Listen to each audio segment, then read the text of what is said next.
की दूसरी लहर अब धीरे धीरे दम तोड़ रही है, लेकिन इसी बीच कोरोना की तीसरी लहर की आशंका ने सभी के मन में बेचैनी को पैदा कर दिया है। कोरोना संक्रमण के मामलों के बारे में बात करें तो एक दिन में 46,000 के आसपास केसेस रिकॉर्ड किए गए हैं। मरने वालों का आंकड़ा 900 के आसपास में रहा। लेकिन क्या ऐसे में मान लिया जाए कि कोरोना देश में खत्म हो गया है? क्या जनवरी फरवरी वाली स्थिति में हम एक बार फिर से पहुंच गए हैं? वो भी तब जब ब्रिटेन, यूरोप और ऑस्ट्रेलिया जैसे देशों और देशों के संगठनों में एक बार फिर से लॉकडाउन की स्थिति पैदा हो गई है। डेल्टा वेरिएंट, जिसने देश में दूसरी लहर में खूब तबाही मचाई थी, उसने एक बार फिर से अपना रूप बदल लिया है, जिसे कि हम डेल्टा प्लस वेरिएंट के नाम से जान रहे हैं। और डेल्टा वेरिएंट के केसेस देश के अलग अलग राज्यों और 10 राज्यों में पहुंच चुके हैं। लेकिन क्या ऐसे में मान लिया जाए कि कोरोना की तीसरी लहर अब भारत में नहीं आएगी? वो भी तब जब देश के अलग अलग विशेषज्ञ और वैज्ञानिक ये कह रहे हैं कि 4 ऐसे कोरोना के म्यूटेटेड वर्जन हैं या फिर कोरोना के नए रूप हैं जिनसे सावधान रहने की जरूरत है, क्योंकि हो सकता है कि इन म्यूटेटेड वर्जन्स पर ना वैक्सीन काम करे और ना ही शरीर की इम्यूनिटी काम करे, यानी कि कोरोना के ये रूप हमारे शरीर की रोग प्रतिरोधक क्षमता को भी धोखा दे सकते हैं। कौन से हैं कोरोना के नए रूप, इनके लक्षण क्या है? इन्हीं तमाम सवालों का जवाब खोजने की कोशिश करेंगे इसी वीडियो में। नमस्कार, मैं हूं आपके साथ श्रेया बहुगुणा और आप देख रहे हैं न्यूज तक। सबसे पहले ये जान लीजिए कि कोरोना के जिन 4 वेरिएंट के बारे में विशेषज्ञ फिलहाल सरकारों को हिदायत दे रहे हैं वो कौन कौन से हैं। पहला है डेल्टा वेरिएंट, जो पूरी दुनिया के 82 देशों में पहुंच चुका है। दूसरा है डेल्टा प्लस वेरिएंट, जो देश के 10 राज्यों में पहुंच चुका है और मौतें भी इसको लेकर सामने आ रही हैं। बाकी है लैम्डा वेरिएंट और कैपा वेरिएंट। आपको बताते चले कि WHO ने इनमें से कई वेरिएंट को वेरिएंट ऑफ कंसर्न यानी कि परेशानी का सबब बताया है और कई वेरिएंट्स को लेकर यह कहा है कि इन पर निगरानी रखनी जरूरी है। दरअसल 2019 दिसंबर से जब कोरोना वायरस धीरे धीरे दुनिया में फैलना शुरू हुआ, उसके बाद इसने कई रूप बदले। इनमें से कुछ रूप ऐसे थे जो ज्यादा घातक थे, संक्रामक थे और ज्यादा जानलेवा थे। इनमें से सबसे प्रमुख है डेल्टा वेरिएंट, जिसने देश में दूसरी लहर में तबाही मचाई। सबसे पहले भारत में ही डेल्टा वेरिएंट पाया गया। इसके बाद डेल्टा वेरिएंट ने एक बार फिर से अपना रूप बदला, जिसे कि हम डेल्टा प्लस वेरिएंट के नाम से जानते हैं। WHO ने इसी वेरिएंट को वेरिएंट ऑफ कंसर्न घोषित किया है, यानी कि आगे चलकर ये वेरिएंट परेशानी का सबब बन सकता है। इसे किस तरीके से मात दी जानी चाहिए, इसमें कैसा उपचार होना चाहिए, क्या वैक्सीन डेल्टा प्लस वेरिएंट पर काम करेगी भी या नहीं करेगी, इस पर भी खोज और शोध होने शुरू हो चुके हैं। इसके अलावा 2 और वेरिएंट हैं जिसको लेकर WHO ने यह कहा है कि इन पर निगरानी रखनी बहुत जरूरी है। पहला है कैपा वेरिएंट, जिसके बारे में ये कहा जा रहा है कि डेल्टा वेरिएंट, जिसने कि 14 बार अपने अलग अलग रूप बदले, उन्हीं में से एक रूप था कैपा वर्जन। आपको ये बताते चले कि कैपा के बारे में फिलहाल वैज्ञानिकों का ये कहना है कि ये ज्यादा संक्रामक या घातक नहीं है जितना कि डेल्टा और डेल्टा प्लस वेरिएंट है। लेकिन इसी के अलावा एक दूसरा वेरिएंट है जिसे कि हम लैम्डा वेरिएंट नाम से जान रहे हैं, जिसके बारे में सबसे पहले दक्षिण अमेरिकी देश पेरू में पता चला था।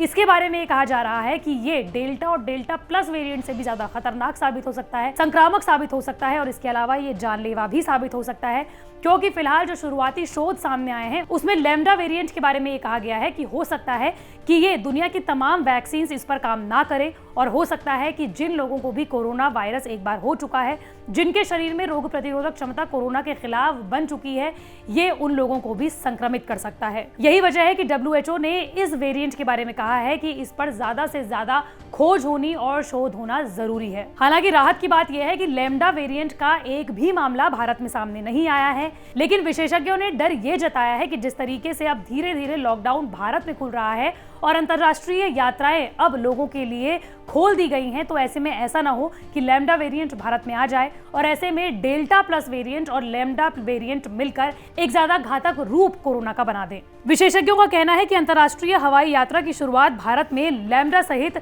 नए वेरिएंट का कॉकटेल ला सकती हैं, जो ज्यादा संक्रामक साबित हो सकते हैं। ऐसे में कोरोना के उभरते हुए रूपों की पहचान करने और समाधान खोजने के लिए ज्यादा से ज्यादा जीनोम सीक्वेंसिंग की जरूरत है। दरअसल कोरोना वायरस की जीनोम सीक्वेंसिंग से ये पता चलता है कि अगर कोरोना वायरस ने अपना रूप बदला है तो इसका किस तरीके से उपचार हो सकता है। अलग अलग देश कोरोना के इन्हीं रूपों का अध्ययन करते हुए आगे की रणनीति को तैयार करते हैं। आपको ये भी बताते चलें कि जिस तरीके से कोरोना वायरस अपना बार बार रूप बदल रहा है और इसी बीच जिन देशों ने वैक्सीन की दोनों डोजेज अपनी ज्यादा से ज्यादा आबादी को लगा दी थी, वहां पर भी कोरोना वायरस एक बार फिर से लोगों को संक्रमित कर रहा है। ऐसे में ब्रिटेन, साउथ अफ्रीका, इजराइल और अमेरिका वो देश हैं जहां पर फेस मास्क को हटाने की छूट लोगों को दे दी गई थी, लेकिन इसके बावजूद भी कोरोना के इन्हीं वेरिएंट्स ने लोगों को दोबारा से संक्रमित करना शुरू कर दिया और यही वजह है कि अब इन देशों ने एक बार फिर से अपने लोगों को फेस मास्क दोबारा पहनने के दिशा निर्देश लागू कर दिए हैं। यही वजह है कि विशेषज्ञ ये कह रहे हैं कि जिन भी लोगों ने कोरोना के खिलाफ वैक्सीन की दोनों डोजेज ले ली हैं, उन्हें भी फेस मास्क पहनना जरूरी है। साथ ही साथ विशेषज्ञों का यह भी कहना है कि ज्यादा से ज्यादा हो सके तो आप भीड़ भाड़ वाली जगहों से जाने से बचें। साथ ही सोशल डिस्टेंसिंग का पालन करने के लिए कहा है और अपने हाथों को बार बार सैनिटाइज करने के लिए विशेषज्ञ अभी भी कह रहे हैं। इसी के साथ साथ हैदराबाद के यशोदा अस्पताल के सलाहकार डॉक्टर्स का ये कहना है कि वायरस का म्यूटेट होना एक बेहद आम प्रक्रिया है, लेकिन म्यूटेशन से वायरस के फैलने और संक्रमित करने की रफ्तार बढ़ जाती है। इसकी रफ्तार को पहचानने के लिए ही जीनोम सीक्वेंसिंग को और बढ़ाने की जरूरत है।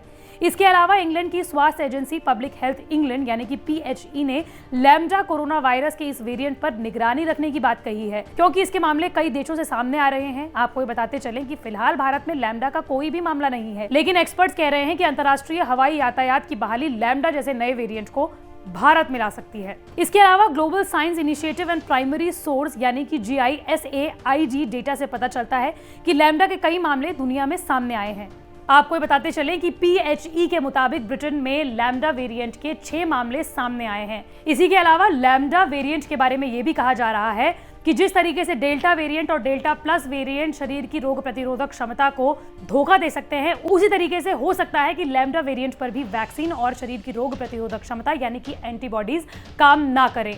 लेकिन इसके लक्षण क्या हो सकते हैं, इस पर भी विशेषज्ञों ने एक लंबा चौड़ा शोध किया है, जिसके मुताबिक जिस तरीके से आम कोरोना वायरस के लक्षण होते हैं यानी कि हाई फीवर आना, इसके अलावा कफ होना, सुगंध चली जाना और इसके अलावा शरीर का जो टेस्ट होता है वो चला जाना, इसके आम लक्षण है लैम्डा वायरस के होने का। फिलहाल भारत में लैम्डा वेरिएंट के कोई भी मामले सामने नहीं आए हैं, लेकिन विशेषज्ञों ने यह आशंका जताई है कि अगर भारत में इस तरह के अलग अलग वेरिएंट सामने आ गए तो ये तीसरी लहर को ज्यादा जल्दी न्योता दे सकते हैं। इसलिए हम सभी की ये जिम्मेदारी बनती है कि हम जितना हो सके उतना कोरोना वायरस से दूर रहें। लेकिन वो आप कैसे कर सकते हैं? इसके लिए आपको फेस मास्क लगाए रखना है अगर आपने वैक्सीन की 1 या 2 डोजेज ली हैं तो भी। इसके अलावा जितना हो सके आप बाजार और भीड़ में कम निकलें, सोशल डिस्टेंसिंग का पालन करें और अपने हाथ बार बार धुलते रहें। मंडे टू फ्राइडे मैं इसी तरह के वीडियो आप तक लाती रहूंगी। अगर आप भी किसी टॉपिक के बारे में जानना चाहते हैं तो कमेंट बॉक्स पर जरूर बताएं।